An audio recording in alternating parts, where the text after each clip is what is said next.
Stroke அப்படின்னாக்கா நம்ம அந்த பக்கவாதம் அப்படின்னு சொல்கிறோம் இல்லைங்க. நம்ம ஊரில் வந்து அந்த ஸ்ட்ரோக் அப்படின்னாவே இன்னும் வந்து அந்த அவேர்னஸ் கிடையாது. ஏன் அப்படின்னாக்கா நம்ம பாதி பேர்கிட்ட நம்ம பேஷண்ட்லாம் நாங்கள் சொல்லுவோம், சார் உங்களுக்கு வந்து எப்பயாவது முன்னாடி பிரெயினில் வந்து ஒரு ஸ்ட்ரோக் வந்த மாதிரி சான்சஸ் இருக்க மாதிரி காட்டுதுங்க, சில சேஞ்சஸ் காட்டுங்க.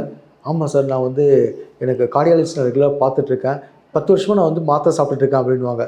ஸோ நம்ம ஊரில் இன்னமும் வந்து ஹார்ட் அட்டாக்குக்கும் ஸ்ட்ரோக்குக்குமே வித்தியாசம் தெரியாமல் மக்கள் நிறைய பேர் இருக்காங்க இன்னமும்.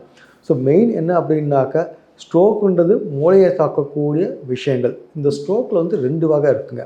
ஒரு வகை பார்த்தோம்னாக்கா, மூளைக்கு போகக்கூடிய பிளட் சப்ளை குறைஞ்சி வரக்கூடியது. அதாவது பிளட் கிளாட் ஆகியோ, இல்லை வந்து மூளைக்கு போகிற பிளட் சப்ளை வந்து பிளாக் ஆகுறதுனாலையோ அந்த மாதிரி வரலாம்.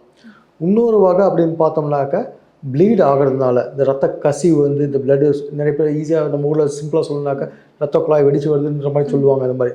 ஸோ சின்ன சின்ன பிளட் ப்ளீடிங், அதாவது மெயின் காரணம் அதுக்கு பார்த்தோம்னா பிளட் ப்ரெஷர் அதிகமாகிறதுனால வரக்கூடியதுங்க. இந்த ஸ்ட்ரோக் வந்தாக்க வித்தின் 4.5 மணி நேரத்துக்குள்ளே ஹாஸ்பிட்டலில் ரீச் ஆகணும். ஒவ்வொரு நிமிஷமும் பார்த்தோம்னாக்கா சில 1000 நியூரான்ஸ் வந்து இறக்கும். இன்ஜெக்ஷன் மூலமாக நம்ம எப்படி ஹார்ட்டுக்கு த்ராம்பலைஸ் பண்ணுவோமோ அதே மாதிரி பிரெயினுக்கும் ஸ்ட்ரோக் வந்தாக்க த்ராம்பலைசிஸ் மருந்து இருக்குங்க. அந்த மருந்து கொடுப்பதன் மூலமாக அந்த பிளாக்கை ரிமூவ் பண்ணுறதன் மூலமாக ஸ்ட்ரோக்கை வந்து நல்லாவே வந்து குணப்படுத்த முடியும்.